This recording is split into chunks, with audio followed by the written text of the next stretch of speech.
All right, and we're back. I don't know why it sounds like that.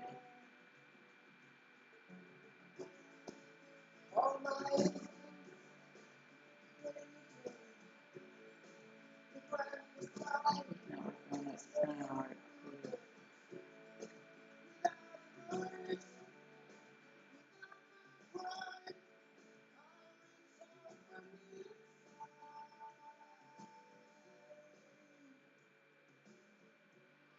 All right, so what we're gonna do is we're gonna be reading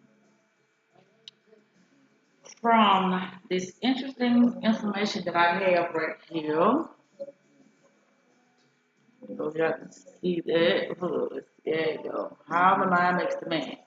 It's something that I copied.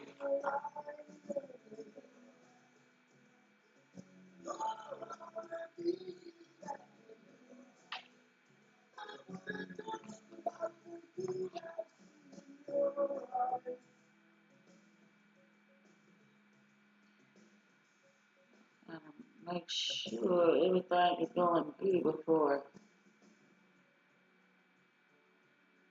I like to get interesting information so I can share it with you guys so y'all can be very aware of some things that I know that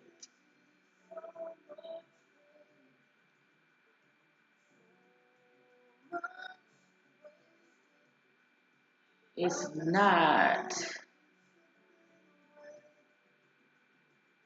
easily accessible in our educational system. Yeah, let me say it like that. Let me get this thing out my ear.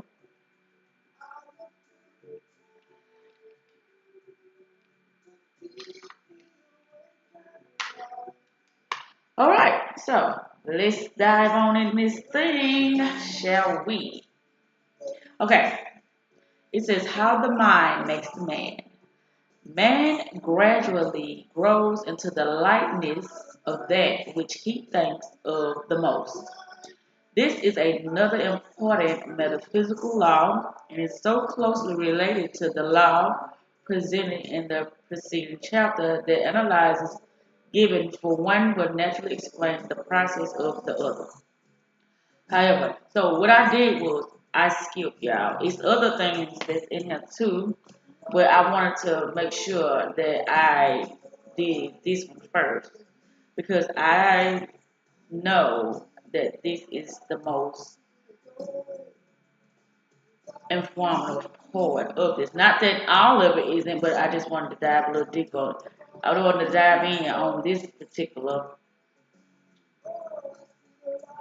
one that I had copied.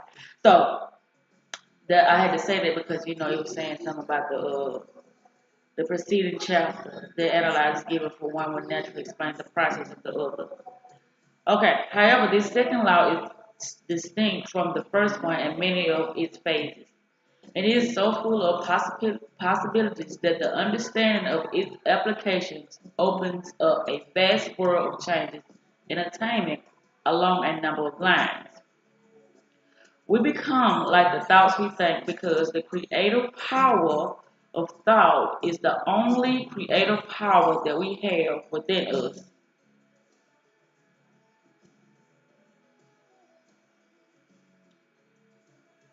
And the energies of mind are constantly creating. And what they create now is just like the thoughts we think now.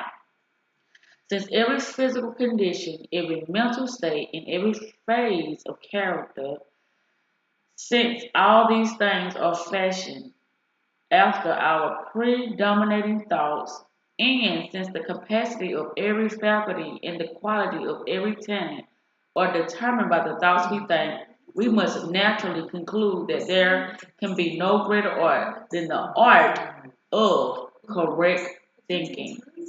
The art of correct thinking. In fact, to think is to occupy a position involving far greater responsibility than that of a thousand absolute monarchs.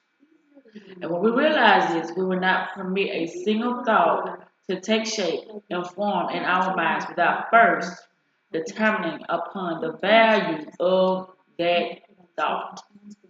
When we grow into the likeness of that of which we think, the most has been fully explained in the preceding chapter. And it is found in the fact that every impression formed in the mind will reproduce its kind and express its creation throughout their entire system. And though these impressions usually come from without in the first place, still they do not become real impressions until we accept them into our consciousness. Let me read that again. And though these impressions usually come from without in the first place, still they do not become real impressions until we accept them into our consciousness, or in thought, or in conviction. That is, many minds will think only what is suggested to them by environment, or what they are told to think by those in authority. Still, it is their own thought that shapes their lives. Wherever the suggestion may come from, it is your thought about that suggestion that produces the effect. The analysis of thought presented in the preceding chapter explains how the person is affected. But I probably should have read the first one, y'all. But I just felt like this one right here was more important. But we gonna read the other pages as well, but just not tonight. Okay. And how thought is always created in the likeness of those ideas, states, or impressions that have established themselves in consciousness. But to carry the analysis to its final goal, we must discover why man becomes like his thoughts, and also how he can think thought of a superior nature.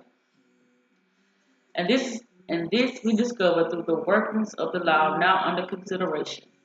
In the first place, man becomes like his thoughts because there is no other pattern in his being besides his own thoughts. I'm going to read that again.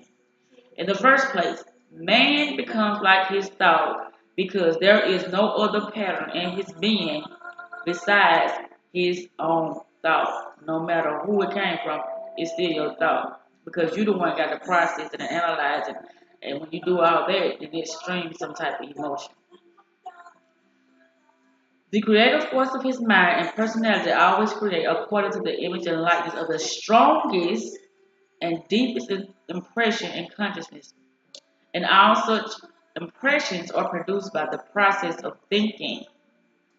When we use the term thought, however, we may refer either to the mental model, which is results of mental conception, or we may refer to that thought, which is the result of mental creation. The mental creation is patterned after the mental conception, and the mental conception is the result of our efforts to understand what we are thinking about.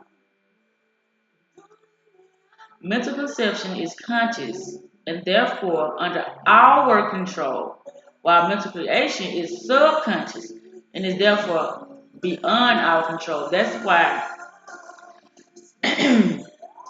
they use so many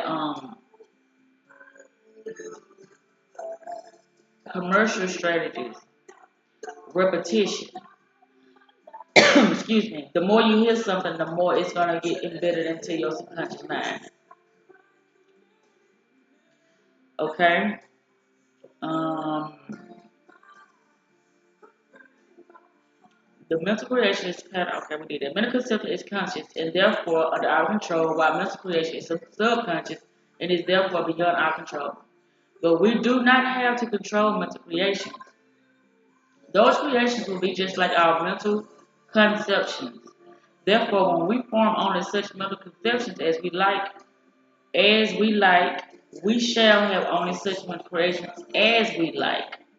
And consequences, when we see mentally that which is superior and can form a true conception of what we see, we give to the creative energies a model that is higher than any we have given them before.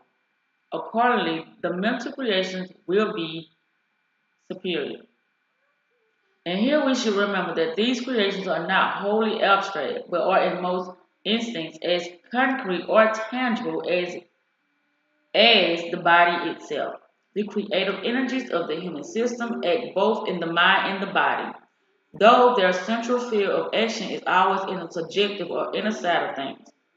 In the body, these energies constitute the vital force and the nerve forces of the system, while in the mind, they constitute all those energies or powers employed in thought, feeling, or mental action of whatever nature. When we examine these energies, we find that they do not simply create conditions after the likeness of the predominating thoughts, but they that themselves also become just like the predominating thoughts. I'm going to read that again. When we examine these energies, we find that they do not simply create conditions after the likeness of the predominating thoughts, but that they themselves also become just like the predominating thought, which fact illustrates the power exercised by such thoughts as hold the ruling position in our mind. From this fact, we conclude that these forces will give vital vitality to the body that corresponds to the state of the mind.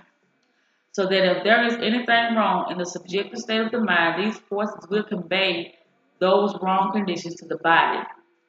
The reason being that these forces come from the subjective and cannot be different from the ruling conditions of their source. The fibers and cells of the body are built up by these energies. Therefore, the quality as well as the structure of the cells must correspond with the nature of the creative energy at that time. These energies build cells just like the pattern before them, and the patterns are formed by the subjective conception. When that part of the subjective mind that governs cell structure in the body becomes imbued with a more perfect idea of construction, the creative energy will build more perfect cells.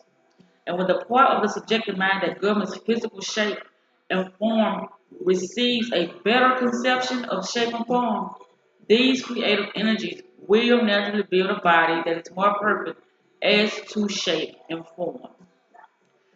Every function in the body is governed by a certain part of the subjective mind and the creative energy act through that particular function according to the present state of the subjective mind. Therefore, when more perfect patterns are placed in those parts of the subjective that govern the body, the creative energy will be a more perfect body. And when we know that these creative energies are building, use a new body every year according to the predominating patterns of the subjective, we can see how easily the new body we receive every year can be made more perfect if we will improve the subjective pattern. The creative energies construct brain cells in the same way, the quality being governed by the state of mind.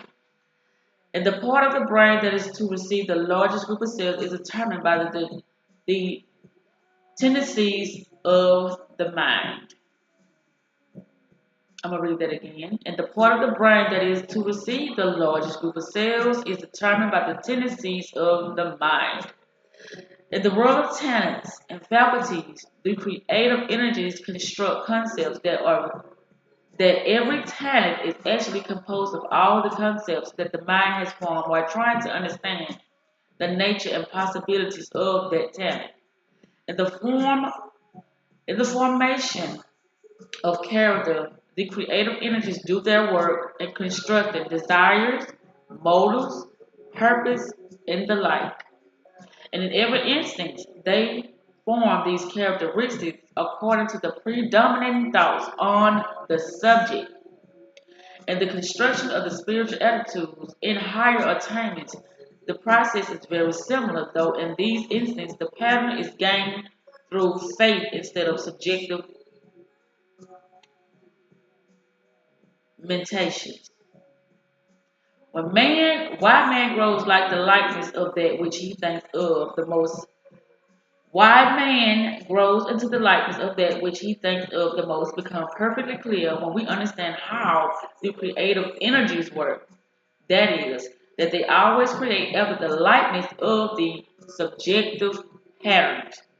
And when we learn that the subjective patterns can be changed in any part of the mind by thinking a great deal of a higher conception of that particular phase, we have the whole secret.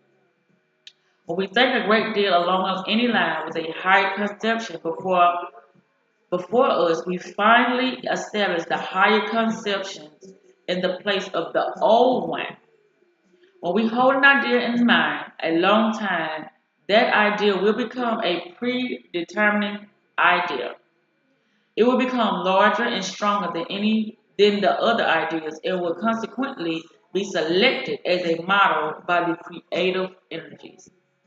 The next question before us, how to think only of those things that we desire to grow into the likeness of. And the question is answered through the following metaphysical law. Man thinks the most both consciously and unconsciously. That means subconsciously and consciously. They always just says consciously and unconsciously. Man thinks the most both consciously and unconscious of that which he loves the best. That means if you sit here and you constantly talking about all the things that's going wrong, then the creative energy has to construct some type of external projection for you to interpret as things always are going wrong. So that's why, based upon your mental and your emotion, you are the one that is constructing your reality.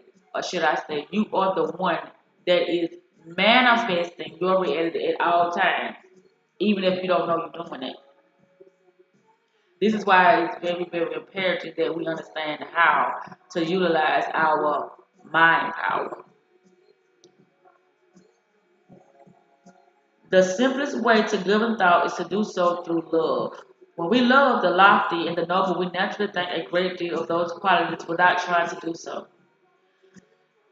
And in consequence, we become more noble in thought, character, and motives.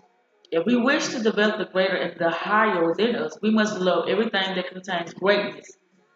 That's why we always talk about greatness. You have greatness within you. Everybody have greatness within them.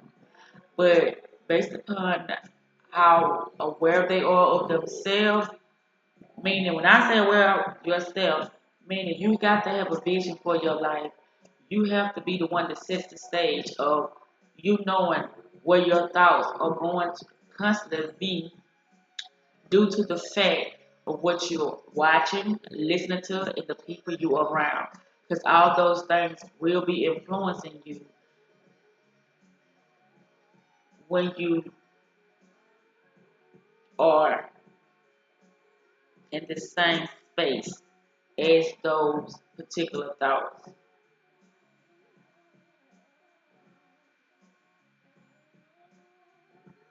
If we wish to develop the greater and the higher within us, we must love everything that contains greatness. And our love must be with the whole heart. That is, every fiber of our being must actually thrill with a passion for that higher something which we desire to develop.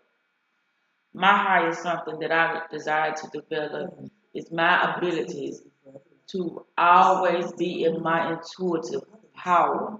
I love understanding the energy that I'm approaching because of the manipulation that's going on out here. I love to understand. I love to interpret that energy so I can know how to decide what I'm gonna do next. You know, what I'm gonna do next about this person I'm interacting with. How I'm going to respond, not react, but how I'm going to respond to this type of energy due to the fact that it's either resonating with my vision or with my thoughts, or it is um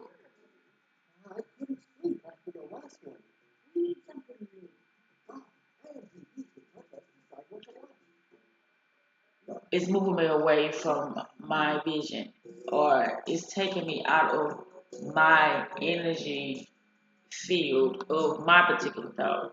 And so when you do be around individuals, this is why you have to be around individuals who has the same mindset as you. Because if you're not around individuals who have the same mindset as you, all it's gonna do is it's gonna put you in a trance, and you're going to begin to think that you are the one that is having those thoughts. But no, what happened, what took place was you allowed yourself to be around a certain type of energy that influenced you that you wasn't aware of.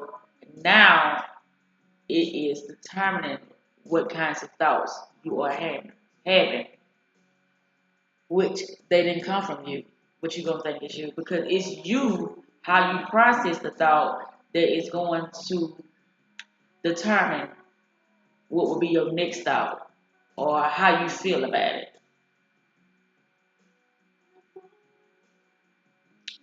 Here we must remember that all intellectual or metaphysical methods for the development of talent or character or anything of a superior nature within us will fail unless we passionately love superior attainments.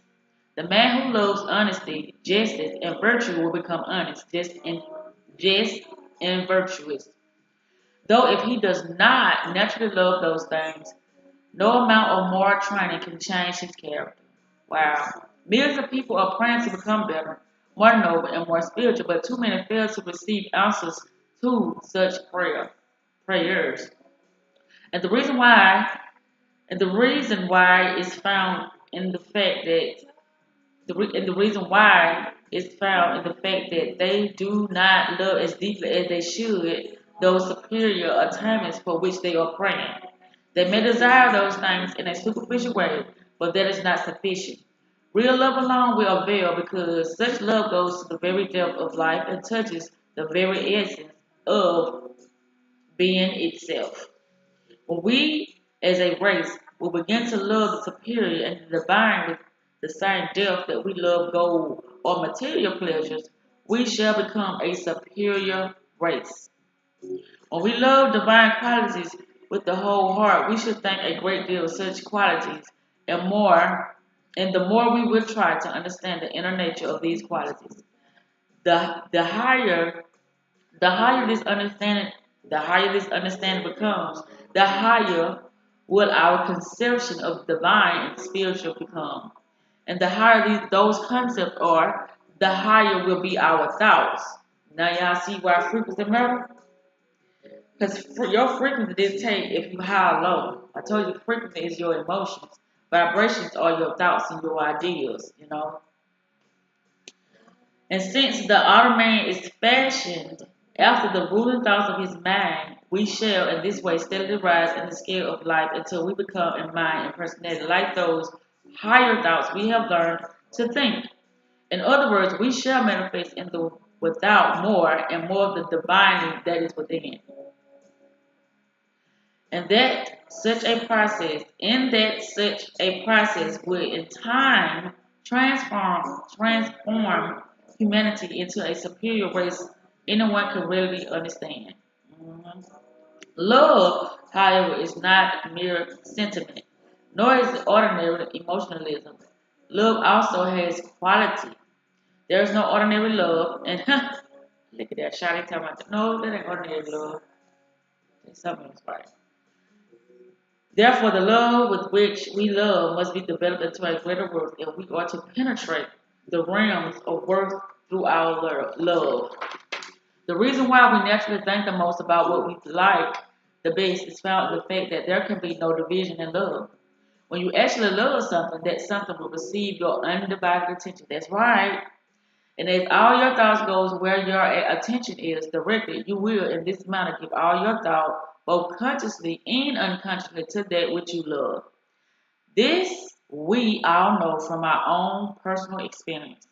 And we should find that everybody has had the same experience, thus proving universally, universally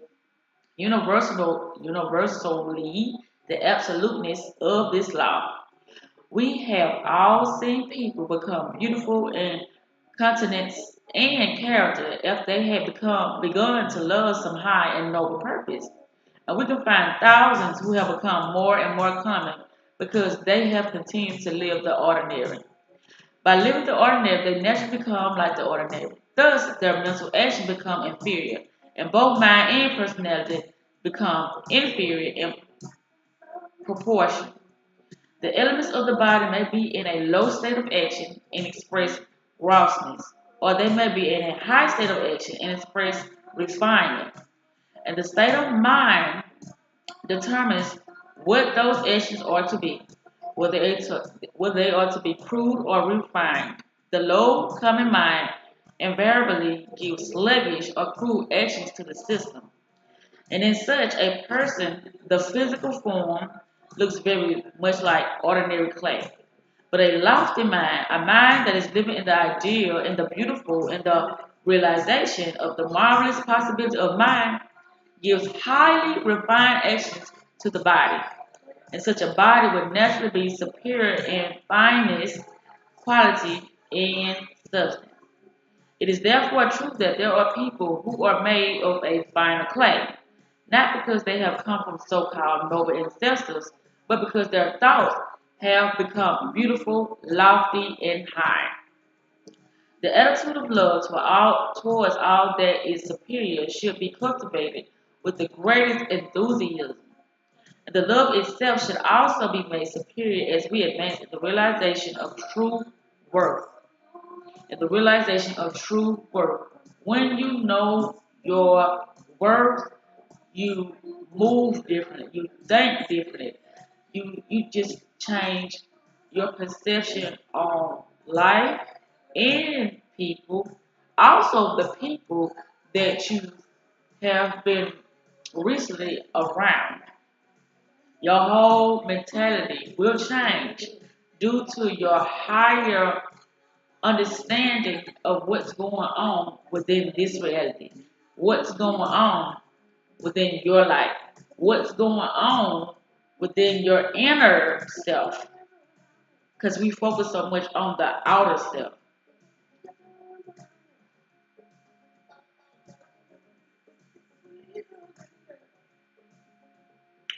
The attitude of love towards all that is superior should be cultivated with the greatest enthusiasm. I'm reading it again, y'all. And the love itself should also be made superior as we advance in the realization of true will. It is in this way that we should find the true path and the simple path to high thinking, noble thinking, and right thinking. And man grows into the likeness, steadily and surely of that which he thinks of the most. Now we about to wrap this up and we're gonna get in that magic book, y'all. Yes, yes, that money magic book. Since we think the most of what we love the best, we should love passionately that is beautiful and sublime. We should love all that is lofty and ideal. We should love the true side, the superior side, and the genuine side in all persons and in all things. But we should never think of the inferior at any time. We should love the perfect, the divine, and the spiritual in every soul in existence, and give the whole heart to the love of the sublime qualities of the Supreme. Thus, we shall find that the body, mind, and soul will respond to the perfect thought that we thus form while living on the mental heights. Gradually, we shall find all the elements of our nature changing for the better, becoming more and more like those sublime states of mind of which we are so vividly conscious while on the heights. And we are finished with that. Oh, this is gonna be good. The leading metaphysical laws. The leading metaphysical law. But we ain't gonna get to that night though. There's gonna be another time. I don't know when though. Maybe when I go live tomorrow night, we'll get back into that. But I was trying to see which one of these I was gonna read that was gonna give us some good. Okay, we're gonna start with this one. This don't have numbers of the chapter, but what it does have, it says stop being polite and start getting real. Affirmation. I invite self-awareness into my life. I want to see myself clear. Now here what I'm gonna do, y'all. I am going to take some notes. And I'm going to put them in the chat so y'all can have it to look on if y'all want to use these informations or if y'all want to use some of these notes that I put down here for y'all. Okay, so it's the I invite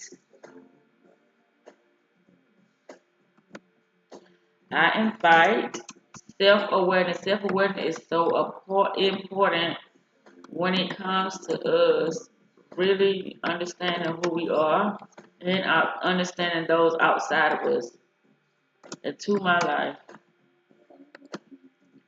Y'all gonna understand why it is also important to have a vision, to have purpose in your life too, because it keeps you steadily going towards the thing you want instead of the things that has been told to you to want for your life.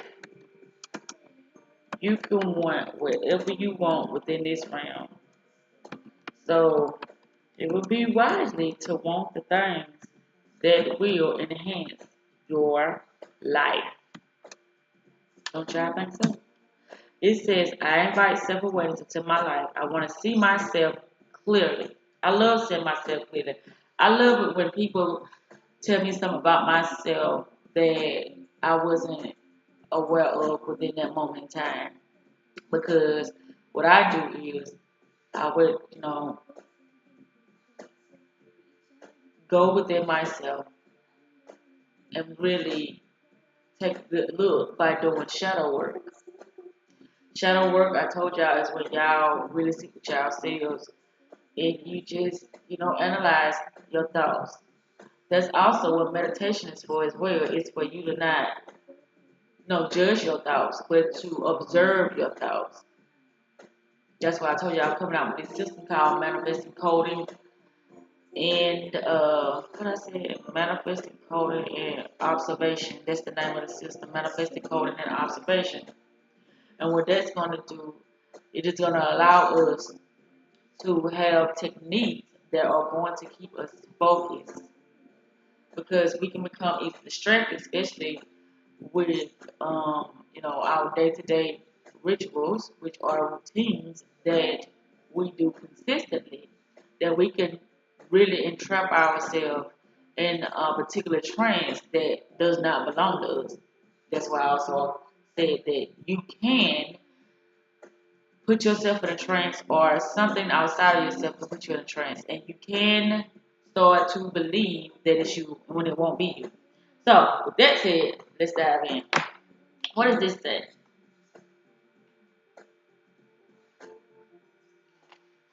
Okay.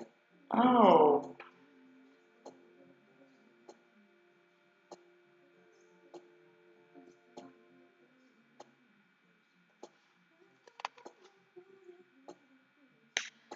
It says, internal self-awareness is your capacity to recognize your emotional state and the behaviors that stem from it, as well as your capacity to engage tactics to regulate both your emotions and your behavior.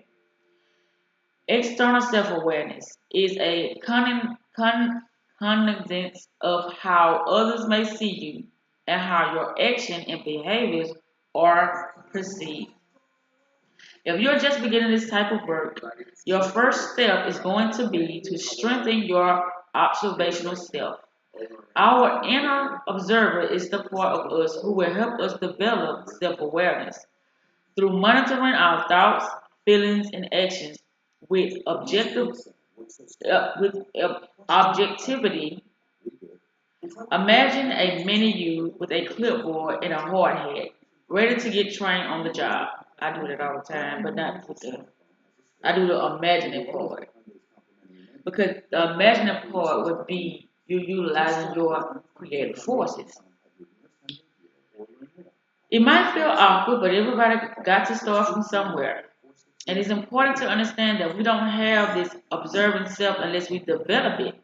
hmm People just walk around. That's how I can tell how people energy are based upon your energy. And what I mean by your energy is that I can understand your state of mind due to the conversation you're having with me, due to how consistent you are when, I ain't gonna say that. Well, I could say that, but then it's like I be contradicting myself, so I ain't gonna say that. But reading energy is very simple, and we're gonna go into all this stuff because we need to know it. To train your inner observer, incorporate a couple of basic exploratory practices into your life. Use mindfulness meditation, building the observational mind by focusing on things you usually wouldn't notice, like your breathing, how different parts of your body feel, what your mind does when you sit still. As you go about your day, stop to reflect on the thoughts or actions that arises. As you go about your days, stop to reflect on thoughts or actions that arises. Bonus points for writing these reflections down, aka journaling, and rereading them later. Notice what activates or triggers feelings, thoughts, and reactions. I know what my trigger is. My trigger is sometimes me being alone. My trigger is when I get around, when I try to interact with other people and they portray themselves as being an authentic person, a person who, has a vision for themselves, a person who just know a lot about themselves, a lot of person who practice self-care and self-love on a daily basis, which a lot of people do not do that. But I do it. Okay, whether they are positive or negative. Right. So look, bonus points for writing the reflection down, aka journaling, and reading them later. Notice what activates or triggers feelings, thoughts, and reactions, whether they are positive or negative. Sometimes sets, sometimes what sets our self-destructive choice into action is as simple as hunger. Are you messing up your finances, not to mention your relationship, because you didn't eat a sandwich? In your process of observing yourself, don't forget to notice what you're doing well, what you're awesome at, and where you show up for yourself. Self-awareness isn't all about finding the places you're broken. It's also about noticing your strengths. So when you create new habits, you can build off of what already works. Self-awareness can be hard because it involves being deeply honest and possibly exploring some parts of ourselves that we've been avoiding. This can bring up shame, reliving old trauma, overwhelm, and so on. And one of the most common places for people to engage in avoidance in their lives? That was a question. You guessed it. The reason we're all here. Finances. The thing about avoidance is the problem almost never go away on their own. Avoidance is a behavior we engage in because we think it will reduce our stress and anxiety, when in fact it causes high levels of subconscious emotional distress, making us anxious, irritable, and depressed. It also disempowers us, impacts our self-esteem, and causes logistical messes and emergencies we have to clean up later.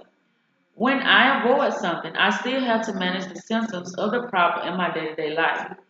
I will still be living with the poor credit score or paying to get my car out of the impound because I had too many unpaid tickets.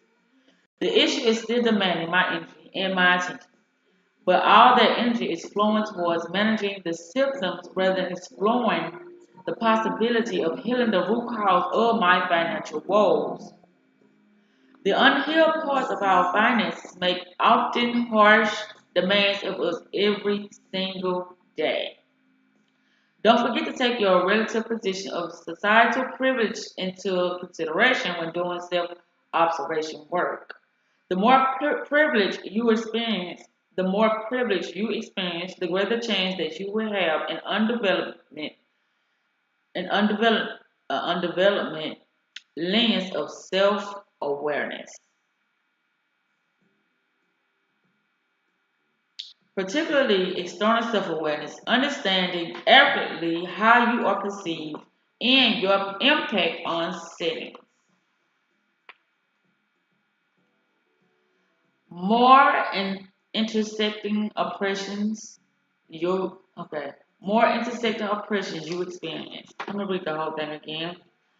The more intersecting impressions you experience, the greater the chance that your lens of external self-awareness has been intensified and focused through the need to stay safe.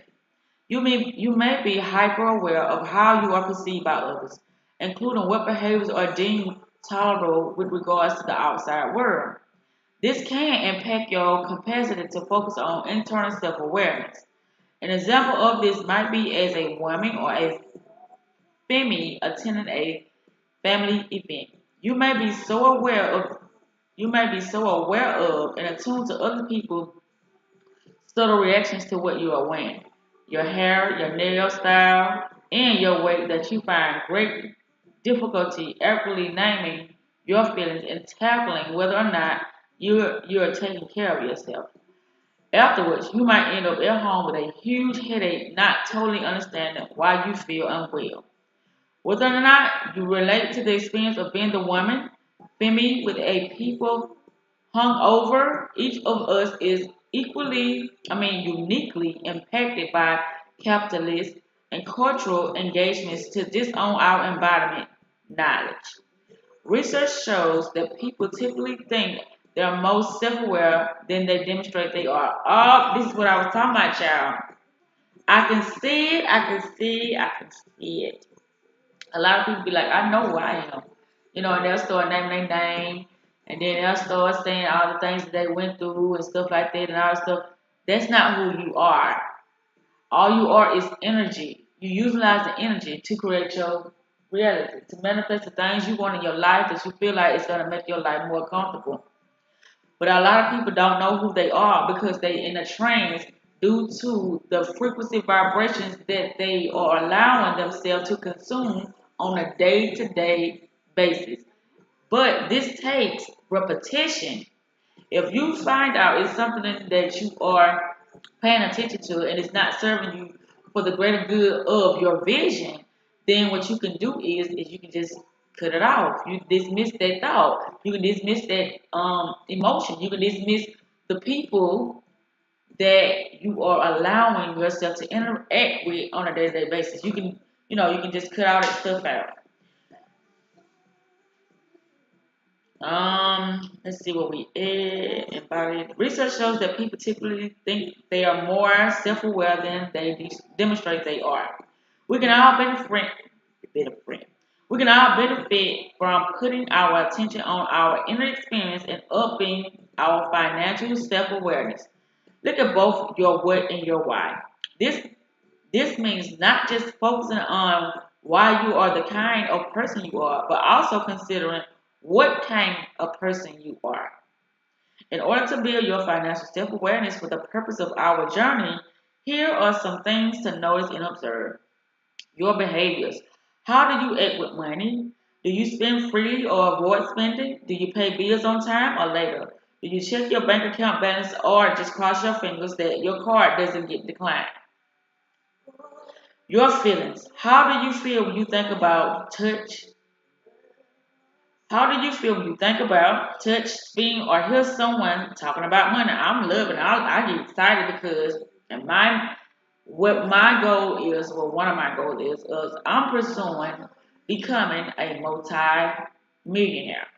So I love when I'm in a position to be around others who are talking about money on a high level way and not really, just trying to survive.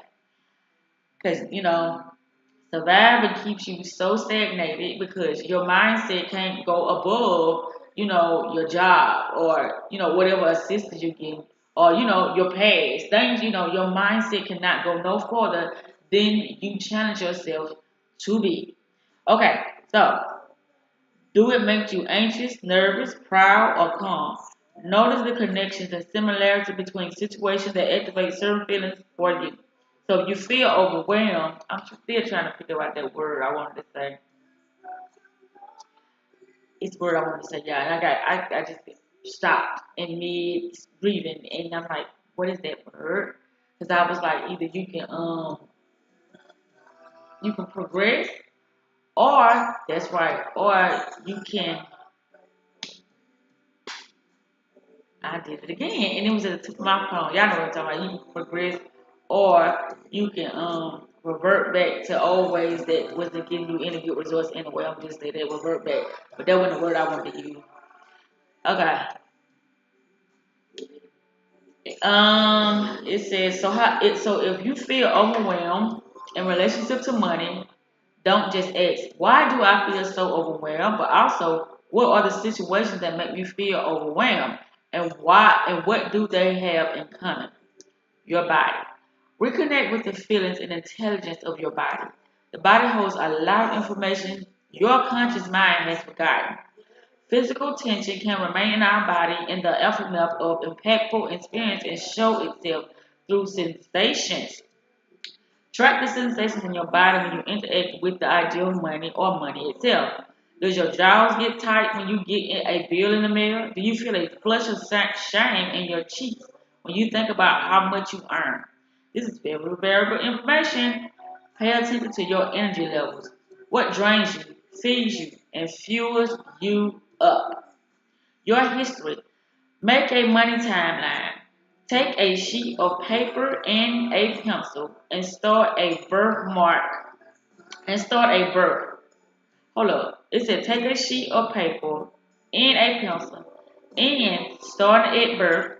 Mark the significant financial events of your life along a timeline. Write down any event that had a major impact on you, whether big or small. Document both positive and negative events.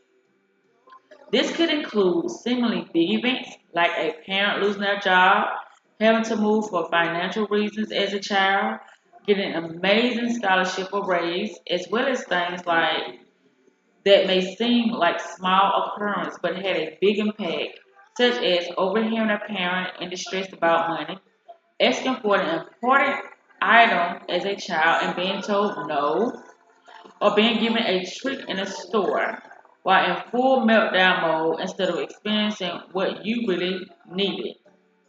Your caregiver being attentive to what you need, to what your needs were in the moment. Reflect on your childhood, but also bring your timeline up to the current moment. Your learning style. In order to help yourself get to the next level, observe how your brain works and what you need to absorb information.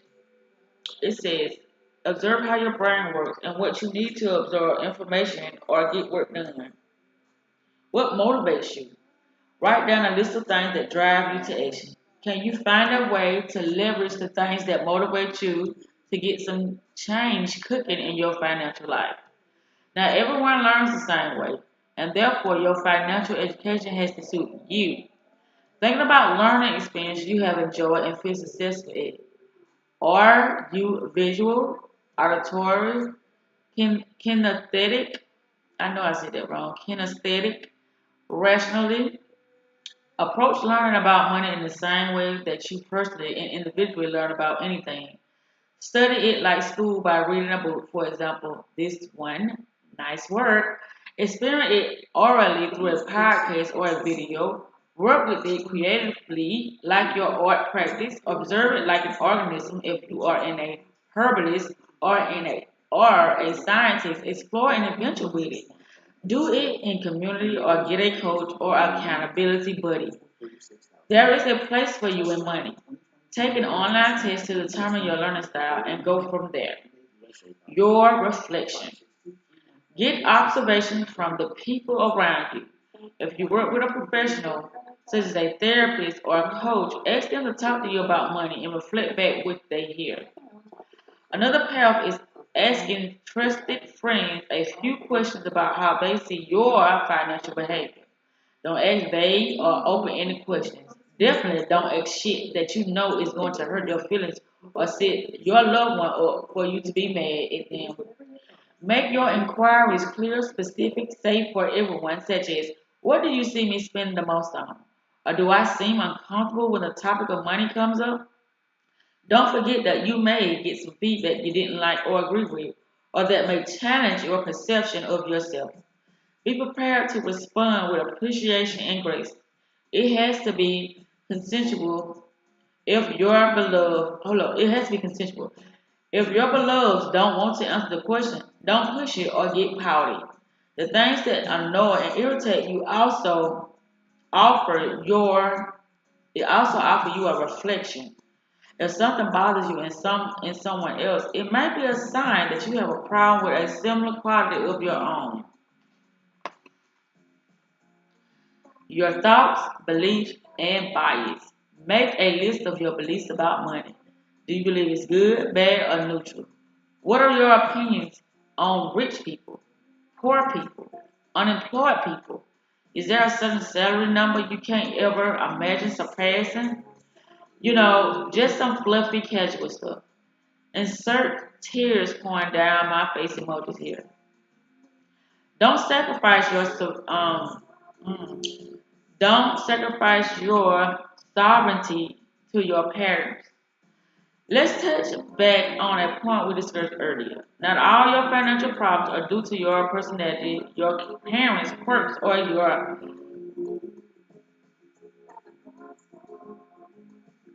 I don't know what that is, but I'm gonna say your lower frequency behavior choices. Systematic financial oppression, doled out along racial, ethnic, ethnic, ethnic, geographic, and gender lines is real and deeply impacts your financial life. This can look like having possessions of stolen resources through inheritance or having your labor devalued and being underpaid at work due to your race or gender, or both. No amount of self-awareness, work overrides, or erases international systematic financial oppression, nor should you ever be pressured into taking responsibilities for the impact of systematic oppression on your finances. You should, however, absolutely feel pressure to take responsibility for the impact of systematic privilege on your finances. Again, this book focuses on what you do have control over, your internal experience in the ways you participate in disempowering yourself. Identifying the line between those things and riding your personal edge is key to maximizing your sovereignty. Even as adults, it might frustratingly feel like we have no control over our environment. And to a certain degree, that's true. We have a small sphere of choice in this world. We don't have control, but we do have agency. Our job is to maximize it and not give it away.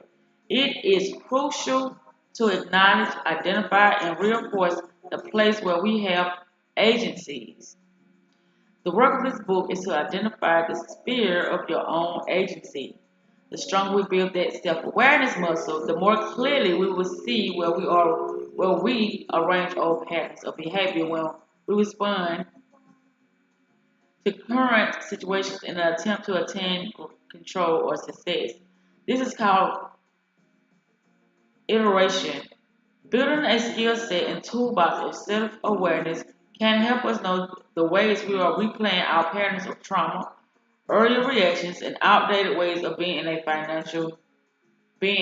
financial lives. When we gain awareness of our pattern, we can then start noticing it when it plays out. Right. Told you it's easy to read energy. If we can notice it, we have a chance to interject a moment of space in that pattern.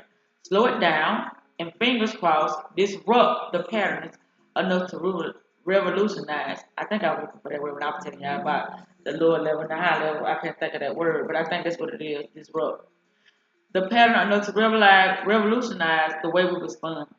When we begin to notice our relationship with structures, policies, and practices, we more clearly see the boundaries between where our agency has been taken away from us and where we participate in giving it away. Financial gaslighting is a thing. Let me see how long we got. I am getting sleepy. I am getting sleepy. Oh, we ain't got long, and it did have a chapter. Let me see what chapter was. Oh, it was step two. That's what it says, step two. Our agency is come from. Our age is compromised by structural limitations. Without getting too academic, this means that our own individual capacity to make free decisions hits up against blocks imposed by society. So, for example, if you come from a low-income family with no financial security net, you might not be able to work the radical activist job you would like to have because you need to stay in a corporate frame with solid healthcare benefits. It is valuable to both our personal sanity and collective healing process to acknowledge and visualize the limitations that exist. This means acknowledging to ourselves and acknowledging in community what these oppressions are, what they look like in our mental and financial lives, naming them and planning with them in mind. This also means not gaslighting ourselves and not gaslighting each other. The term gaslighting refers to a type of manipulation where a manipulator tries to get someone else or a group to question their own reality, memory, and perception. Like all forms of deception, it can be done consciously or unconsciously by individuals and groups, and like most forms of control, it is generally concealed and denied. Gaslighting behaviors can be inherited and perpetuated through family lines and family lines and cultural heritage. There is social and cultural gaslighting around money. Those of us raised in the so-called United States or in other colonial projects have been raised in a web of, don't know what that means. I'm gonna say obfuscations about money and how money works that support a faulty and violent narrative. A faulty and violent narrative. This is the myth of the American dream in all its part. The myth of bootstrapping, the myth of equal opportunity for success, the myth of meritocracy, the myth of pioneering. There can also be family gaslighting around money. If you grew up in a household where you were told one thing about money, but will also see a different truth with your own eyes, you may have a more challenging time discerning your financial reality in adulthood. Take a look at your upbringings. Were there hard truths? Were there hard truths about money that your family, community, or institution around you were initially obscuring? Such as being told there's no money for that when you need something for school while simultaneously watching a shopping or gambling addict parent spend money freely. Your parents may not have been able or ready or willing to face hard truths. You may have suffered as a result of this. They also may have intentionally trained you to avoid the truth by gaslighting you, by silencing you when you spoke the truth, by punishing you for resenting, by shaming you when they felt embarrassed. We can be groomed into family patterns of manipulation and codependence by being looped into propping up the delusion of our family members. It may have been our job to make sure other people are comfortable. We may have been shown that if we don't make people comfortable, they will take their love or material support away from us. As kids, this is a life threatening.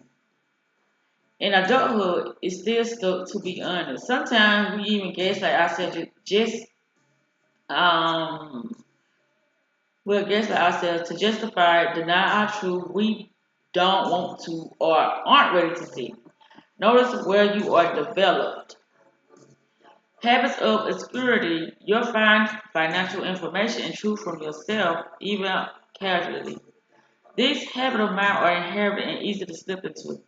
They may even seem harmless until you realize you're undermining your own sanity. Saying, I'm so broke, when you have money in the bank, telling yourself you don't have money to go to the dentist, when you are spending equivalent money at Target, or telling yourself you can't afford something non-essential when it means you'll have to put it on a credit card, are all examples of this behavior. Whether these habits of delusion play a role in your family's money story or not, healing from financial gaslighting is essential work. As we are all being exposed on a societal level, speaking and listening to truth Telling about economic reality is key in your family, in your workplace, in your your nation, and in your personal finances. Support your desires to understand your finances better, even if it's a quiet or small part of how you feel. Build trust with yourself and listen to your feelings and emotions, especially if you are experiencing marginalization. It's okay to feel confused or doubt when you are learning to center your own perception. Giving kindness and compassion to your confusion will allow you to stay present with the feeling long enough, long enough that you can move through it toward clarity and direction. All the exercises in this chapter are designed to help you see and understand your own experience more clearly.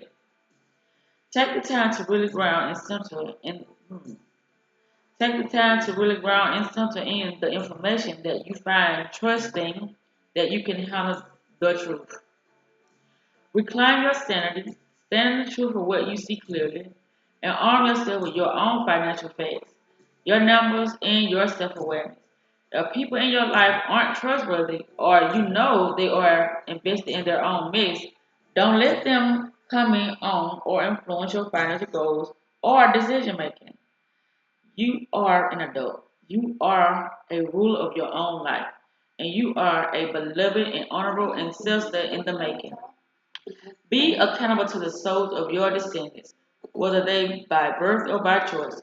Do the work now to lay the foundation, to lay the ground for the more healed and liberated future. Commit to being a badass babe who are not afraid of yourself or afraid of truth. And I think that's the end. Yeah, it is. It got some other stuff in here too, but I can't dive into that right now. I'm trying to find something. Can't find it. So this about wrap this up, y'all, and it's been what? Ooh, an hour. So we'll start on chapter 3. I was trying to find something to bookmark this, which I can't. Yeah, we'll start on chapter 3 the next time we go live. And like I said, the reason why I feel compelled to do this is because I feel like we've got to understand what it actually means to have a mind, what it actually means to be thinking thoughts when in actuality all we're doing is regurgitating or repeatedly going in the same cycle and then wondering why we're not progressing in life, wondering why we keep manifesting the same things in our life because it's like you got to do you have to do a release. Well, how can I say this? You will have to do a reset based upon how you know you are. If something shows up that does not serve you, you will have to release that because if you don't, you're going to be the one to pay the price. Once you start discovering what will work for you and what don't work for you, then you should utilize those awareness that you just discovered for your benefit. Never use your tongue or anything of that matter against yourself. And the reason why I say your tongue, y'all already know. A lot of time we have those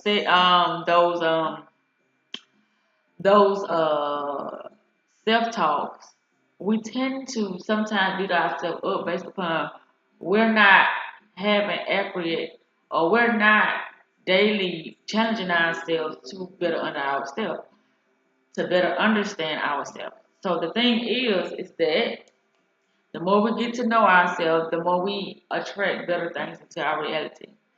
And procrastinating becomes, very, very low. Because the more we know about the things we don't know, we start to relax and we start to be more comfortable and we fear less. But with that said, y'all, I am finished to go because I am sleepy. Yeah, yeah, yeah, yeah, yeah. So that what that means is I'm gonna be able to just fall out when I do go to bed. But anywho, I am going to wrap this up and I will see you guys in the morning. Y'all have yourself a great, great night. And as always, We always manifest and fabulous on this channel. That's what we do. We manifest fabulous. We get stuff done. Actually, I say we get shit done. We don't let shit do us. Okay? We be in control of our consciousness. We are not walking around allowing our subconscious mind to dictate what we will be attracting and how successful we will be for that day. Because what I've discovered also is that within each moment of our day, we always have something to be thankful for. We always have something new that could show up within our reality if we are aware of the things that we want. We cannot be denying ourselves or trying to tell ourselves you know uh the tell ourselves things that are not of our truth. We know what we know about ourselves, and we know what we don't know about ourselves as well. So, with that said, I keep saying that I'm finna get out here, but I'm finna get out here for real this time, y'all, because I'm getting real sleepy. So, like I said, I will see y'all in the morning, and we're gonna be reading Grant Cardone, the 10X Man book. And I already said too, but the book was copyrighted in 2011, so it is a kind of, it's a lot of useful information in the book, but a lot of the stuff in there is kind of, well, I don't know, because I really don't. Anyway, I'm rambling y'all because I'm sleepy. I don't know what. But see y'all in the morning. I'm out.